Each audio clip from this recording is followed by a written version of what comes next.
Welcome back to the Match and Ed podcast. This is the only podcast for you single folks who are trying to prepare for the matching and blessing and have a smashing marriage in the future. So we're going to be talking about sexual integrity today. Specifically, what are the harms of pornography? All right. And the reason we're talking about this is because it is an enormous roadblock for almost every single matching candidate that goes through to the blessing and through the matching process. And we have some statistics that I'm going to show you later in this presentation about how many people in our movement actually are using porn and masturbating, men and women. And before we get to that, let's talk about these two fine people, true father and true mother, who talk a lot about absolute sex and what is the ideal intent and use for our sexual organs. So let's see what they have to say. Here we go. Religions teach us to live a sexually abstinent life as a shield against immoral love. The flesh can be an enemy, and this enemy has three great weapons: eating, sleeping, and sexual desire. I have faced all of these. You have no idea how much I struggled, how many tears I shed to overcome them. In order to make the indemnity conditions to conquer these, you have to do whatever it takes, true father. Whatever it takes, guys, whatever it takes. He also says, religion is the training ground where we learn to control our body and its physical desires with the mind. It is the training ground where we cultivate ourselves to become original people in accordance with the ideal of creation. No one, though, can conquer the body without welcoming God into him or herself. Only with the power of God's true love and truth can the mind become the subject partner, take command of the body as its object partner, and realize the ideal of oneness with God. The result is the human perfection that all religions speak of. True father also said that. All right, so here are the harms of porn. And by the way, if you think you know the harms of porn already, trust me, you don't. At least I hope that you have not thought about them in the perspective that we're going to be presenting today. That is my goal. These are harms of porn to you specifically. I'm making this for people that are struggling. If you know people that, or you have a friend, quote unquote, that is struggling with porn addiction, you can send them this presentation. All right, but here we go. And also I'm going to talking about how to quit, because I don't want to just give you guys a bunch of mumbo jumbo on the harms of porn without actually giving you practical stuff. Just some context, guys. I talk almost every day with people who are addicted to porn. Every single day. And I have been for about 7 years now, and it's been kind of a passion of mine to help people go through, have sexual integrity. So yeah, I've seen very much so what works and what doesn't work, and I want to give that all to you guys right here. So first of all, a better question to ask is, what is the purpose of our sexual organs? All right, and this will help us paint the picture and frame how to actually quit porn and what are the harms of it. Your father says, in my strenuous efforts to find the answer to the fundamental problems of humankind and the root of the universe, I realized it was the sexual organs. Once I realized it was them and thought the whole matter through, I found that the harmony of heaven and earth was swirling around the sexual organs. It is an amazing fact. Wow. Okay, so you might be feeling like this, some of you, right?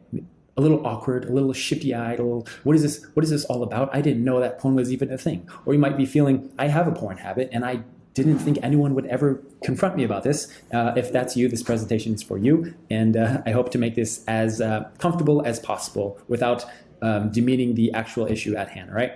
So here are some big questions that you might have. Big questions, right? Here we go. What is porn and masturbation? First of all, if you have to ask this question, please talk to your parents, okay? There you go. Why should I care about quitting porn? Everyone is doing it, and it seems pretty normal, right? Everyone's doing it. What's wrong with just a little porn? This is a big thing, especially if you're down the rabbit hole of a porn addiction or porn habit. You might be asking, what's wrong with just a little bit, even if it's occasional? I'm not that addicted. If you even think it's possible to quit porn, is it even possible? I've tried everything. You might be in a place where you have tried absolutely everything under the sun that you can imagine to quit, but I just have not seen any success. Is it even possible for me to quit? Trust me, guys, I have been there, and I'm going to be making this presentation for you. Why do I keep going back to it, even though I don't want to? This is an interesting question. Why do we continue to do things that are bad for us, even though we don't want to? Even though we are men and women of faith, of high standard and moral value, we continue to do things that we don't enjoy. Why is this? How do I actually stop? Ooh, interesting. How do we stop? If you asked any of these questions, this presentation is for you. There you go. Hey, Michael Scott, what you gonna do? All right, what we will cover in this presentation is simply the real harms of porn Number one. Number two, some real stories of victory, because I gotta break the belief for you guys that quitting porn is impossible or too difficult to do. We're gonna cover some real stories. Number three, why do I watch porn even though I don't want to? Good question. Number four, we're gonna cover what's wrong with just a little porn, all right? I'm gonna tackle this question head on. And number five, how do I stop watching porn? All right, the real harms of porn. Let's start here. Let me ask you guys first, what are the harms of porn? Now I'm gonna ask you this question. I want you to write some down, just some thoughts of your own to let your gears start turning and actually make a clear argument against this for yourself, all right? Pause the video if you need to. All right, let's move forward. If you need some help to figure out what the harms of porn, let me ask you this. What are the harms of eating junk food, all right? If you were to theoretically eat this food, lollipops, peanuts, chips, Coca-Cola, French fries, burgers, pizza, and popcorn every day for a year, what would happen to you? Think about that for a second. What would happen to you? Well, number one, you would be unhealthy physically. Number two, you would be dependent on this type of food. And number three, you would not know what healthy food tastes like. Because if you ate all this food every day and then you went back home and you had your mama's or your dad's, chicken noodle soup that has no salt in it, it wouldn't taste like anything. And you would be desensitized to anything that is remotely healthy in any shape or form. That's the real dangers of junk food, okay? So you can think to the same extent of porn. If you do this stuff on a frequent base or infrequent base even, you develop a dependency on it because you don't know how to not live with it.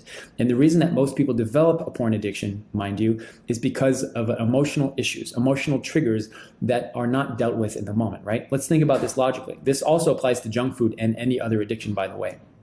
The reason that an addiction is formed is because of mood regulation, all right? This is how a dependency is formed.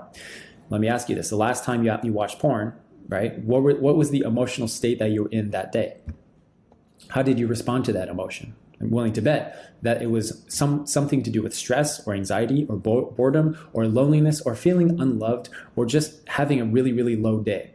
Right? And we like to point fingers at the external things and say that was the trigger. Usually when I ask people, what's your trigger to watch porn? They usually say what? They say YouTube, they say Instagram, seeing people at the gym, seeing people at the mall. Those are all contributors to triggers, but that's actually not the real trigger.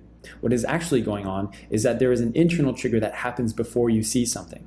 And I can prove this because sometimes when you're on Instagram, you don't notice all the triggery sexual content. Sometimes when you're on YouTube, you don't notice. Sometimes when you're at the gym or at the mall or down the street, you don't notice the sexual things, right? But sometimes you do, which means that there's a difference, there's a factor that's contributing to both these situations that is different. And that factor is, my friends, your internal state when you see the thing, okay? So let's establish firmly that the trigger that's actually causing you to watch porn is not the external thing.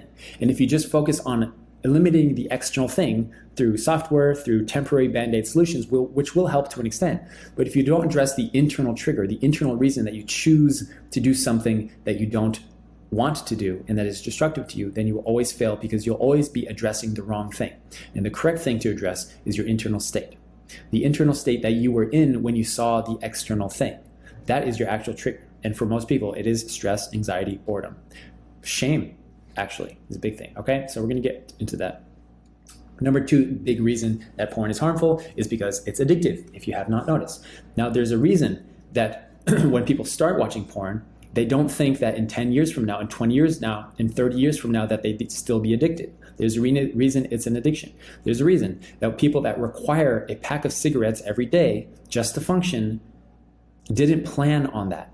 People who smoke, a pack a day do not plan on doing that when they first start. When you first start watching porn, you don't plan on being addicted for most of your life.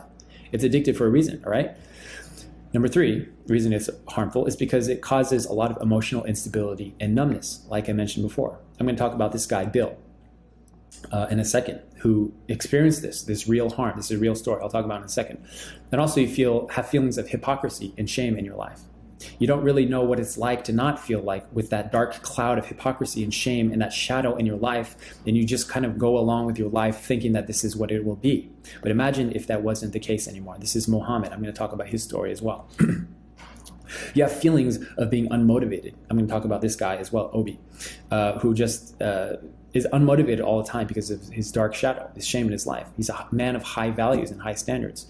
Number 6, you feel unconfident. This is a big harm. You have no self-esteem, because what happens when you try again to quit something, but you keep going back to it? What happens to your self-esteem? You feel, oh man, I can't do this. I cannot believe I'm still addicted to this. And no matter how hard I try, I can't break free. What does that do to your confidence? What does that say about you to yourself? All right. And this is why it's such a confidence killer. It's distracting as heck if you have not noticed, guys. How much time, energy, focus, and up and down emotional roller coaster are you spending on porn? Not only the act of watching and seeking out and acting on it, but the feelings of emotional roller coaster, of fantasizing about it, acting out, and then feeling like garbage for days or weeks afterwards. How distracting is that in reality, guys? It's often more distracting than we actually think.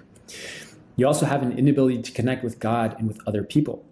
Imagine for a second that you could stop feeling the hypocrisy in your eyes, and you could look at people in the eyes and stop feeling like you're worthless. You could stop feeling like you're hiding something. You could look at your spouse or your match or your parents in the eyes and actually have a genuine conversation without feeling like you're hiding something, right? And it's hard to connect with God. Imagine if you acted out, watched porn, masturbated one day, and then that evening you were doing hunduke, or the next morning you were going to morning devotion and you were praying to God. How likely is it that you can honestly have a good prayer in that moment? How likely is it you can connect truly with yourself and with God and with other people? Very unlikely, all right? It's also spiritual harms, right? We don't talk about this much. Why? Because it's very hard to see. Honestly, it's very hard to know what the spiritual implications and ramifications of our porn habit is having on our spirit and the spirit of our future descendants as well. It's very hard to see, but it's a reality that we want to address, okay? And also, this is actually the biggest harm that you can think of, in my opinion, and experience, is the opportunity cost. The opportunity cost simply is, what are the things that you're giving up because you have this habit in your life? What could you have done in your life, or can you do with your time, energy, focus, and money and attention that otherwise is being used on porn and this distraction that you could be using on something else? This is huge. And when people really break this down, when I talk to men and I ask them to list the opportunity cost that porn is incurring on their lives, they usually break down and they think, man, I did not know how much time, energy, focus, distraction is being siphoned from my life and being given to this distraction, and what I could have done in my life. And then they decide that this is enough and they don't want it anymore. It's huge, all right? So here's a poll of 4,000 young unificationists that High Noon has done over the last several years.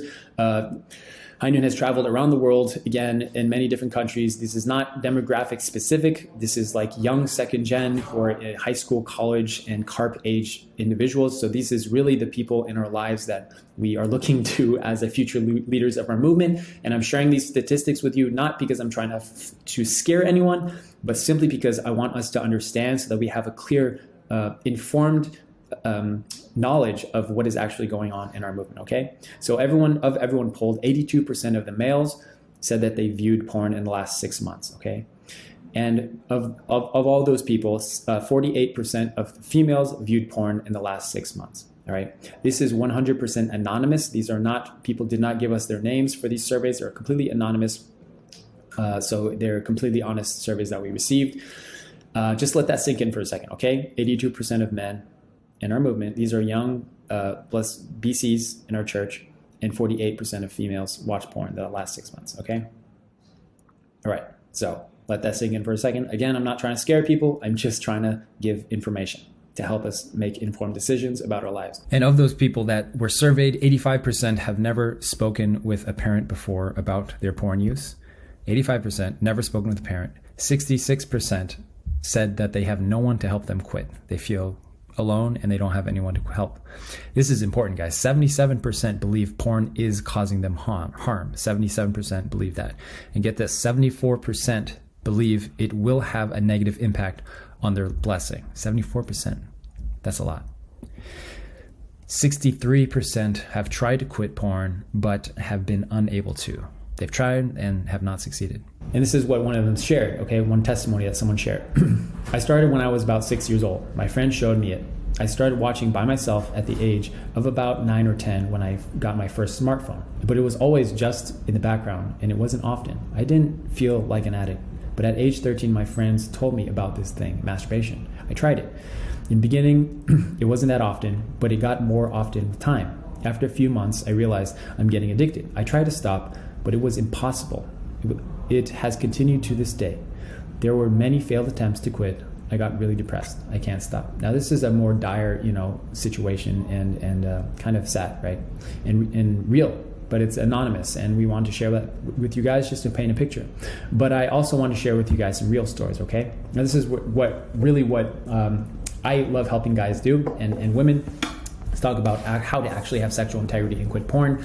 These are 100% real stories, and we have tons more real stories on highnoon.org. If you go to High Noon, you can check out the real stories there, and also the programs that we have at High Noon, and I'm going to be talking about that later in this presentation too. All right, so stick around. So Bill, like I mentioned earlier, this is a guy. These are completely random names. I'm not using the real names, just so you know. So that's clear. Bill was very emotionally numb, right? Why?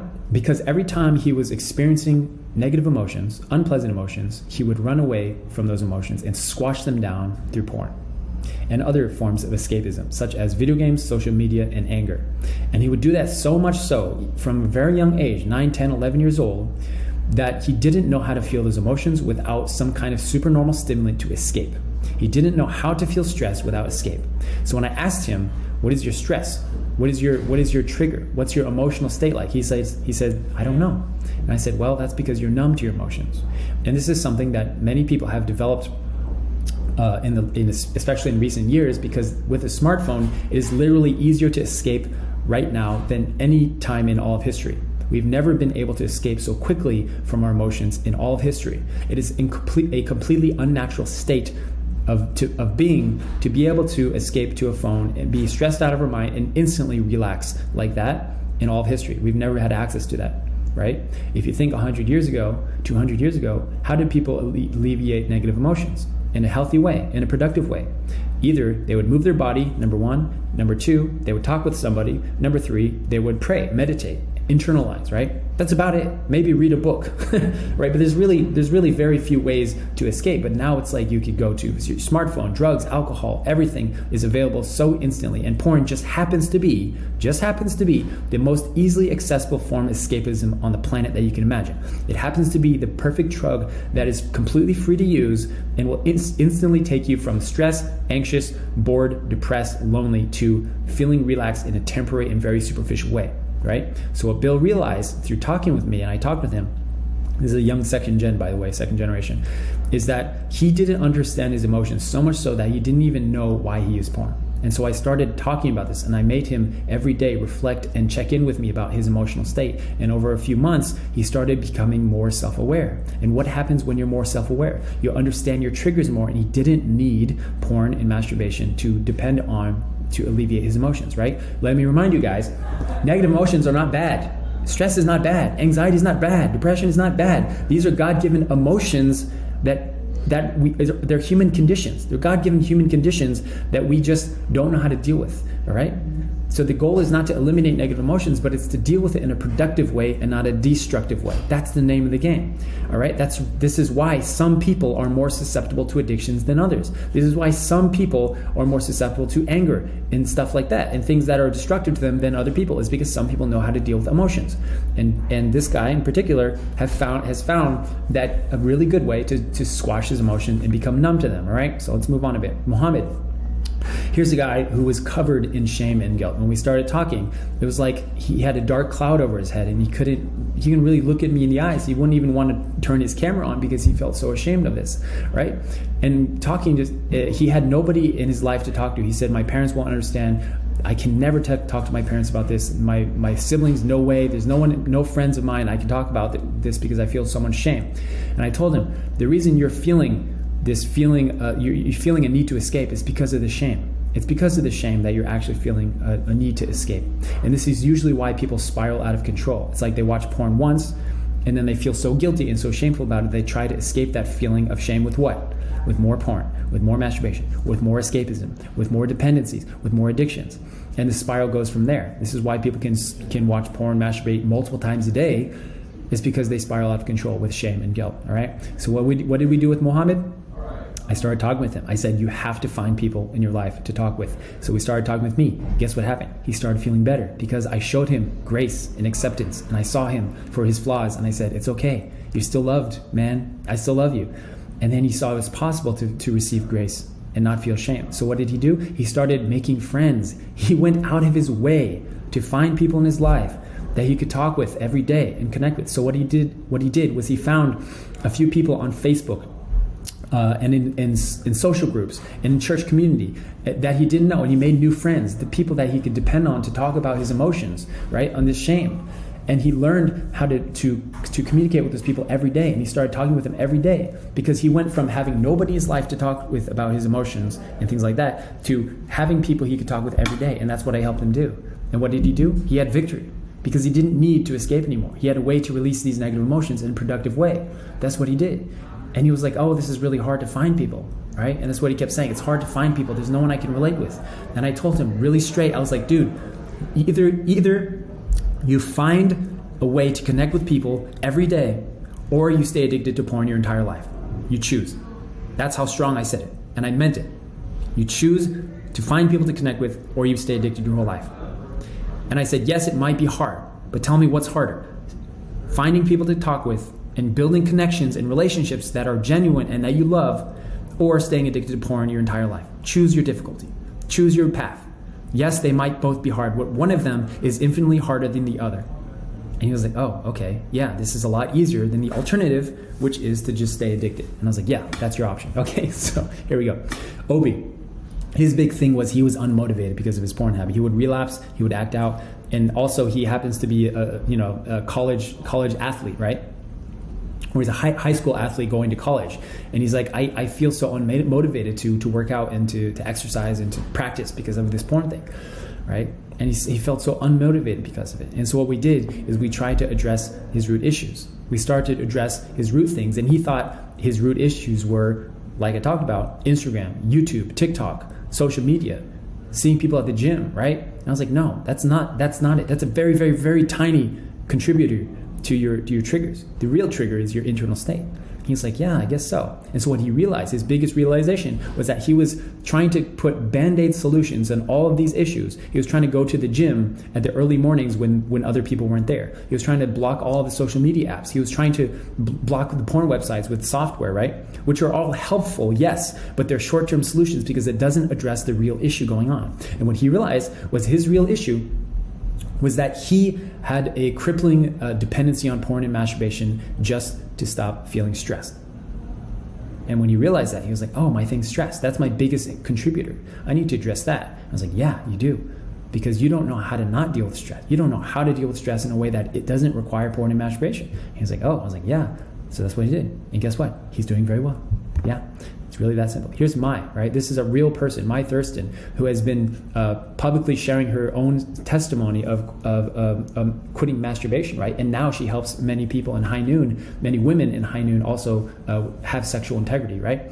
And her big thing was growing up in our movement, going to workshops, and people would talk about masturbation, but usually it was only the men that would talk about masturbation, right?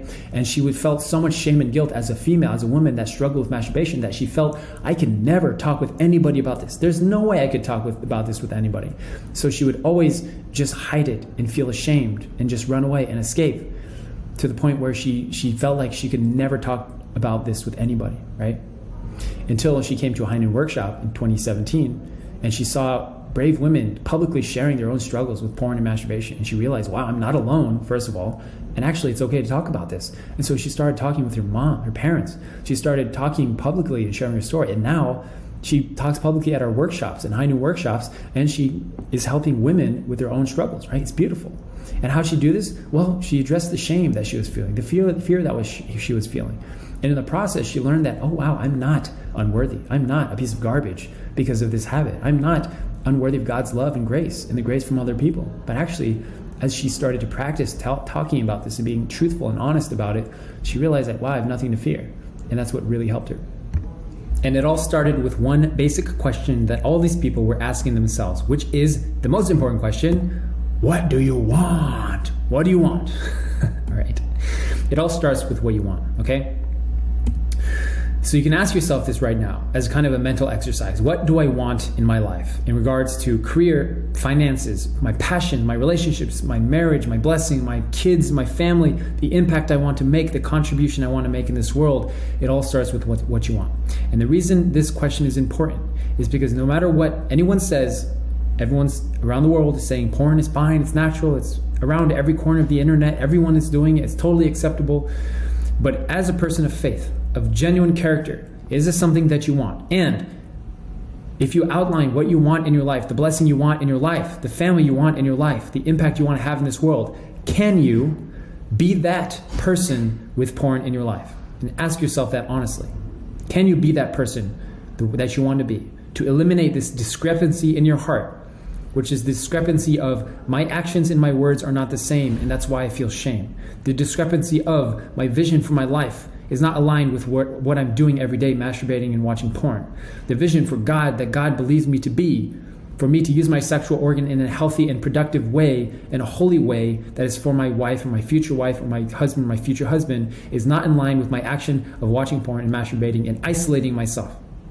So ask yourself, what do you want? Envision that for yourself and ask yourself, can I be that in everything 100%? Can I 100% love my match, my spouse, my future spouse, if I have this dark habit in my life? Can you honestly do that? What if this was not an issue for you anymore? How would you feel? How would you feel if you didn't have the wasted time, energy, focus, the up and down emotional roller coaster, the feeling of shame and feeling like garbage after acting out? Imagine if you didn't have that anymore. What would you do with that excess time, energy, and focus? What could you accomplish? Right? The opportunity cost is often much higher than we think. So I want to address this question here. Why do I watch porn even though I don't want to, right? As a person of faith, as a person that does not want this in your life anymore, as we've established, why do you watch porn even though it causes you so much harm? All right. So here are some common beliefs that people believe why they use porn. And I want to kind of go through a process of disproving and debunking these as the most important thing. There are reasons why these are important, but they're not the most important thing, okay? One common belief people have is, I watch porn because I don't have enough willpower, and that's why I use porn. Almost everybody that goes through a porn addiction in the early stages of trying to quit, they go online, they watch YouTube videos, and they join the NoFap community, and they believe that if I just had more willpower, if I just pushed myself more, then I'd be able to quit. All right? Let me debunk this for a second. How many people in this world have incredible willpower but have crippling addictions? All right? In other words, who are the people in the world that have the most willpower that you can imagine? Who are the people? Athletes, celebrities, business owners, right?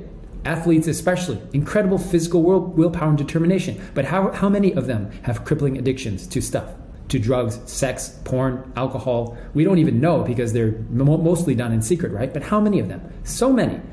So it's not true that Tiger Woods lacks willpower. He has more willpower than most of us to be the top in the world, one of the top golfers in the world. He does not lack willpower, but has crippling addiction, right?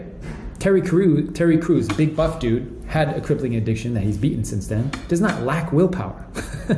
Michael Phelps does not lack willpower, all right? So let's debunk the belief that it's a willpower issue. It is not a willpower issue. It's a root cause issue. It's an emotional issue. It's a deeper issue. Another reason people say, I watch porn because I have a high sex drive, quote unquote. People say, I have such a high sex drive and I need to release, and therefore I have porn, right? This is similar to somebody who eats junk food every day. Let's put that picture back up in your mind, right? Burgers, pizza, McDonald's, junk food, fast food, lollipops all day, every day, and says, I eat junk food because I'm hungry. It's like, no. People are led to believe that they have a high sex drive because they watch porn, where in reality, they have a dependency on porn just to alleviate these emotions. That's what's actually going on. You don't have an overly high sex drive. You have trained yourself to be aroused by specific types of content that is training your brain over many years, many times, to believe that this is what arousal is. Now, let me remind you that there's a difference between genuine sex drive and something that is trained through porn and masturbation. And people usually think that I have a high sex drive because of XYZ. It's actually training of the brain.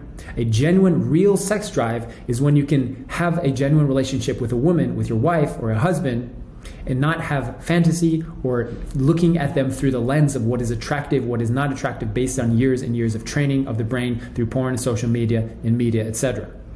If someone is really genuinely hungry, they would go for a plain breast chicken breast with no seasoning, no salt, no sauce, and be perfectly satisfied. Someone who is not hungry but just bored and artificially hungry will go for the McDonald's every time, all right? It's a strange example, I know, but you get my point.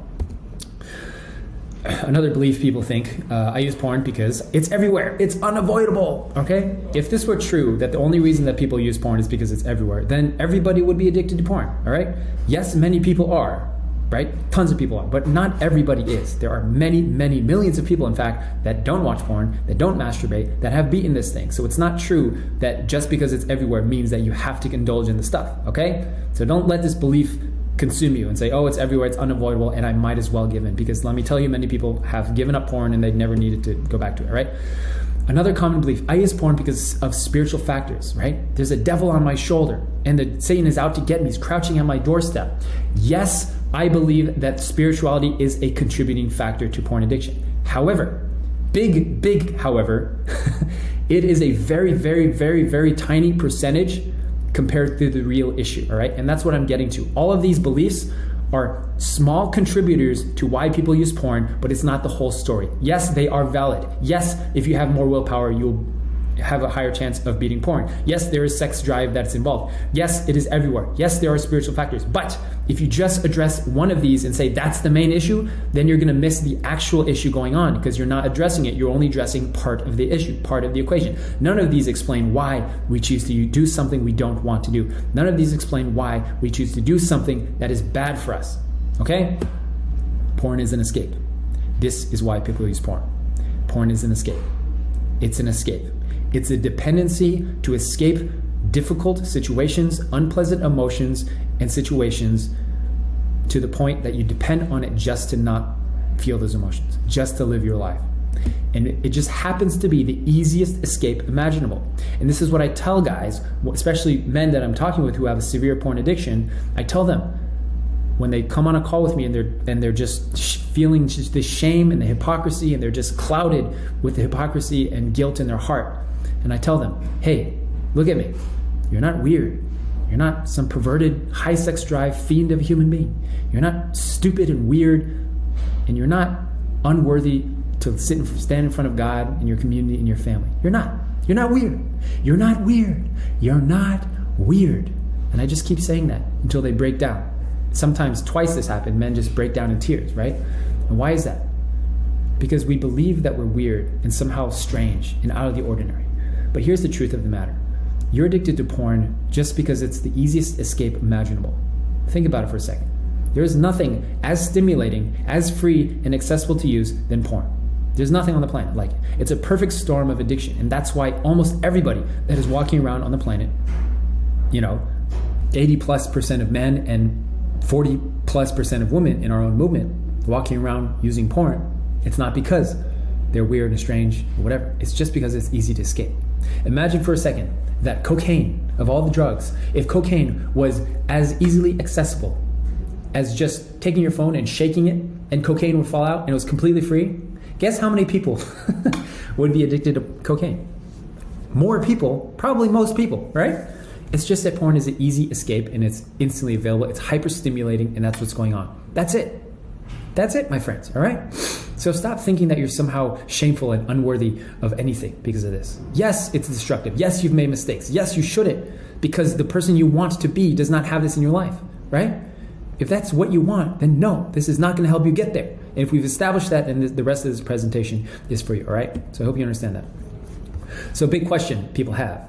What's wrong with a little bit of porn? This was one of my biggest burning questions I had, is what is wrong with just a little bit of porn? If you watch porn once a year, is it going to kill you?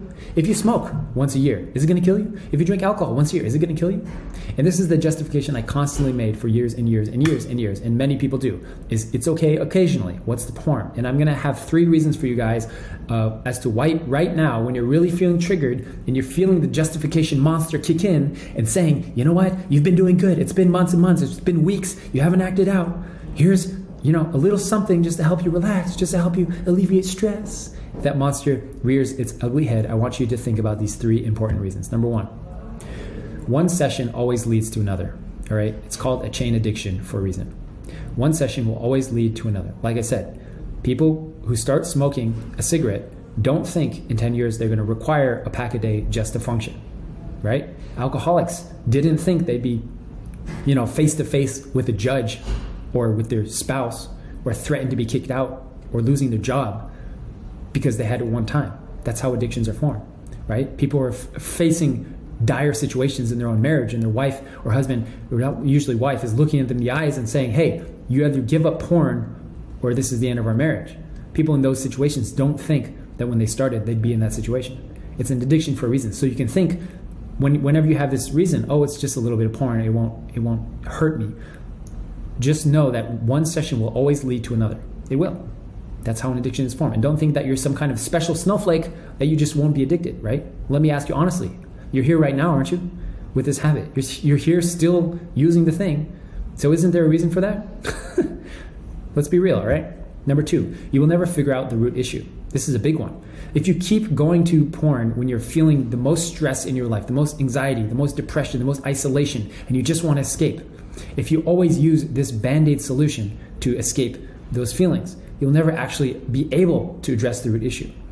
Because stress in itself is not bad. Anxiety is not bad. These emotions are not bad. They're not inherently evil things. They are unpleasant, yes, but they are God-given human conditions that we are given for a reason. And if we squash down those emotions with more escapism and more supernormal stimuli, what happens? We never figure out how to live our lives. We never figure out how to address these issues.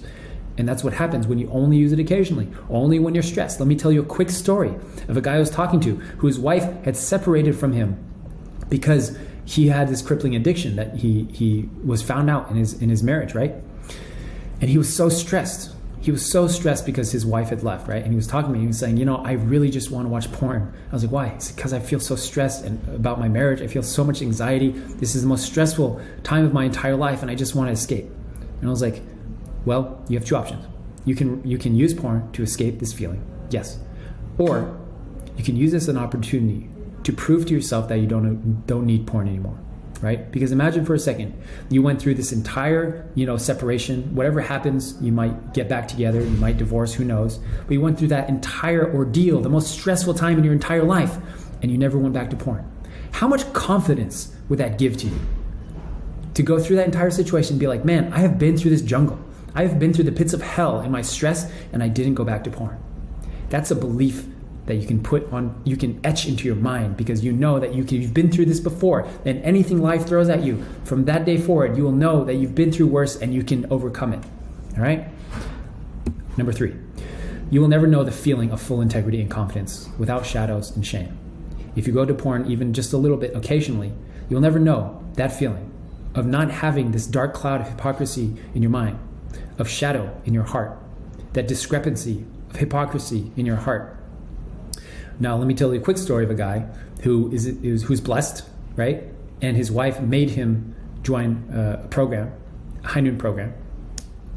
And I asked him, why do you want to quit porn personally? And he's like, oh, because my wife. Because if I don't, she's gonna leave me, right? And I was like, that's a very good thing for you to join, right? But why do you want to quit porn?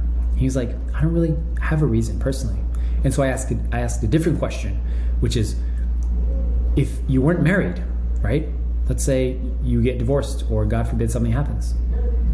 Will you go back to porn? And he was like, yeah, 100%. I would absolutely watch porn. And I was like, interesting. And I told him very straight, I was like, as long as you don't have a personal reason to quit porn, then you never will. Because as long as you're making the primary reason, because my wife wants me to, or because of my future wife wants me to, right? Which for a lot of you guys is the truth, if we're honest. Because of my future wife, I don't want to affect my future wife or my future kids or whatever.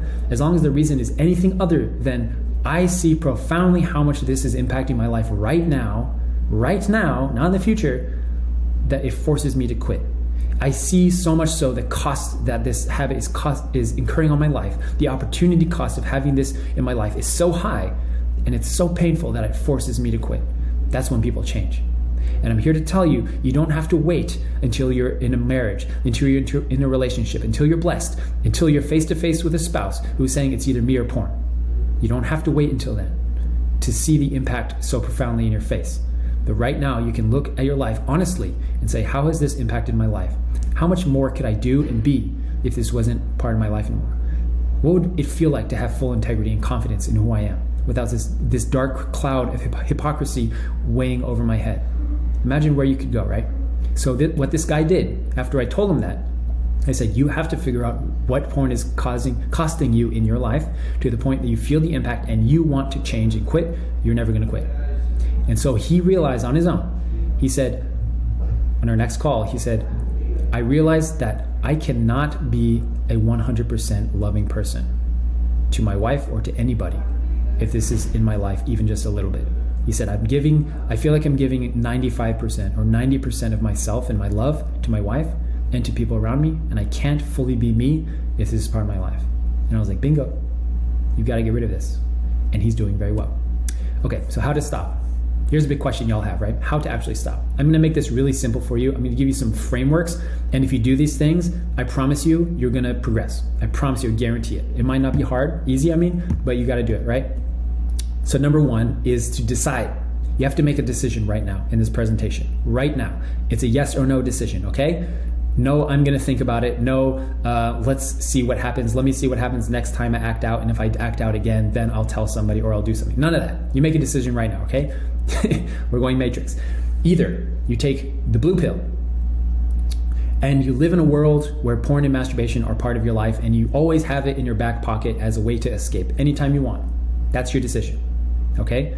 You decide to keep porn and masturbation in your life. Or you take the red pill. If you take the red pill, it means that porn and masturbation is eliminated from your life forever. It's like a magic type of pill.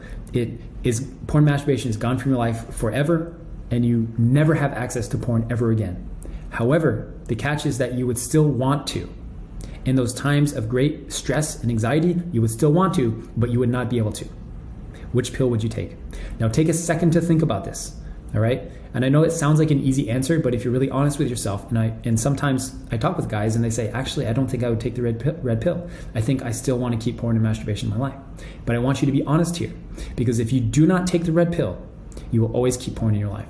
But if you're ready to make a decision to get rid of this, if you're ready to, in this mental process, this mental exercise, if you're ready to take the red pill and get rid of porn and masturbation, then I want you to proceed with this presentation and do the steps that I'm about to tell you.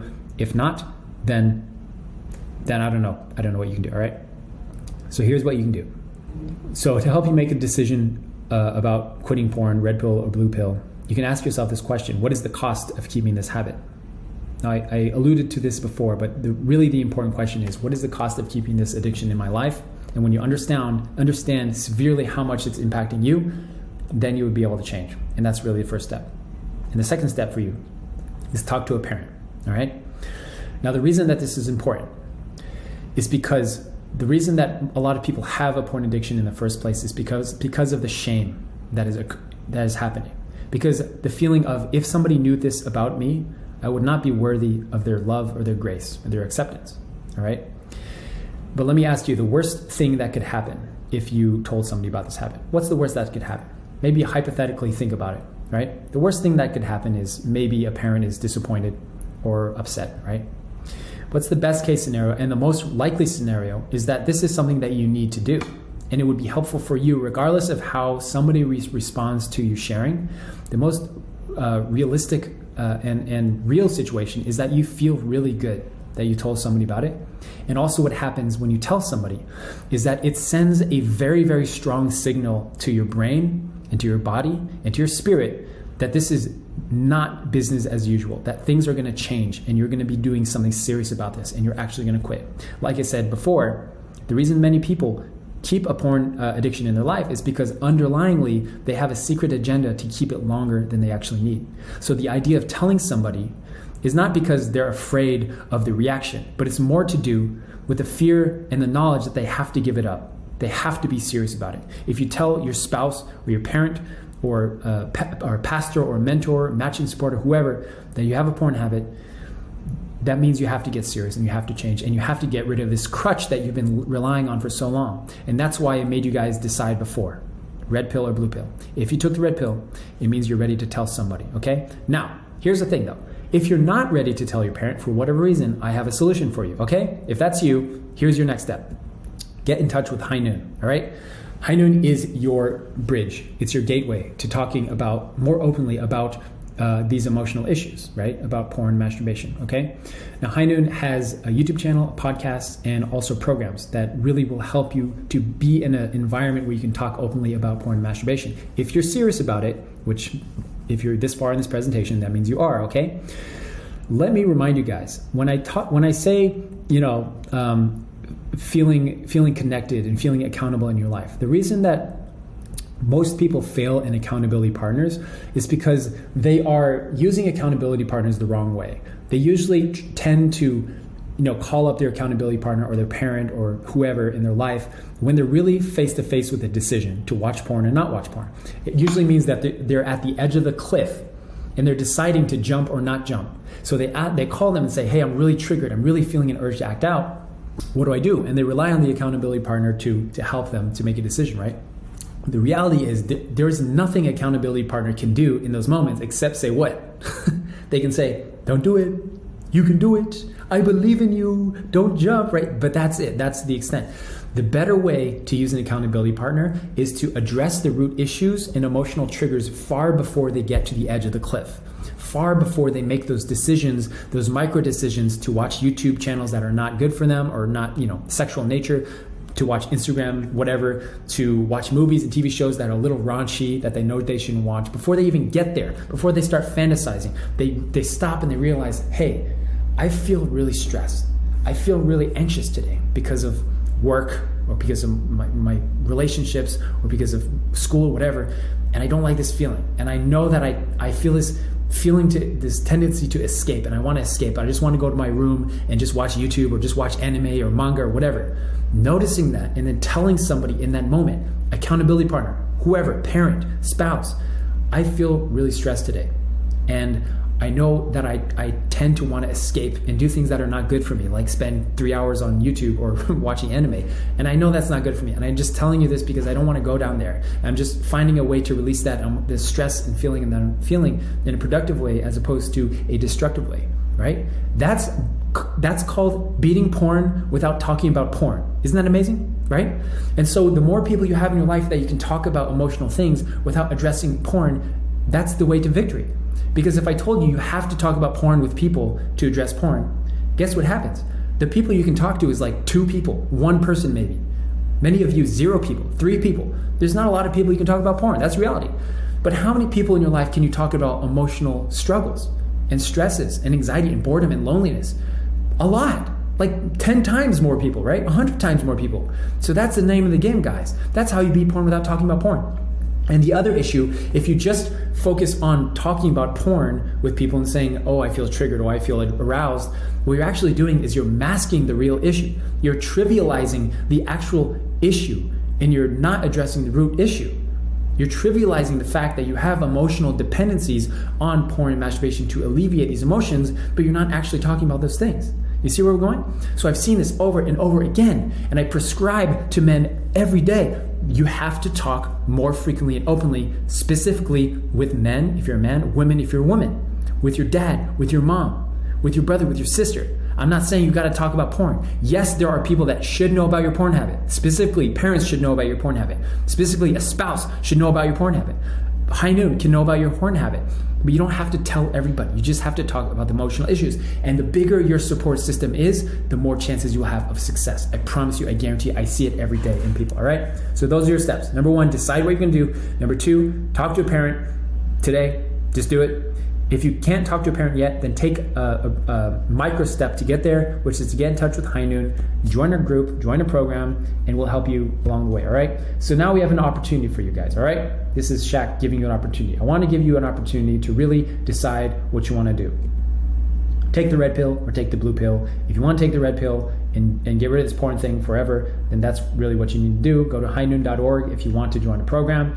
If you want to take the blue pill, God bless you. We still love you. Eventually, you will get to the point when you want to take the red pill. Also, by the way, if you're unsure if you want to take the blue or red pill, join the program, a free program at high noon. And guess what? As you start to learn more about yourself, as you have these discussions, I think you will realize that you want to take the red pill. That's really how the programs are designed. So even if you're not sure, even if you do take the blue pill, I want to give you an opportunity. Shaq wants to give you an opportunity to take the red pill and meet us there, all right? If you found this presentation valuable, I want you to share it with somebody that you love, somebody that you know is struggling, or somebody that you have a friend maybe that is struggling with porn addiction. Share it with them. I really, really hope that you enjoyed this presentation as much as I like giving it. Lots of love to you guys. I'll see you in the next episode.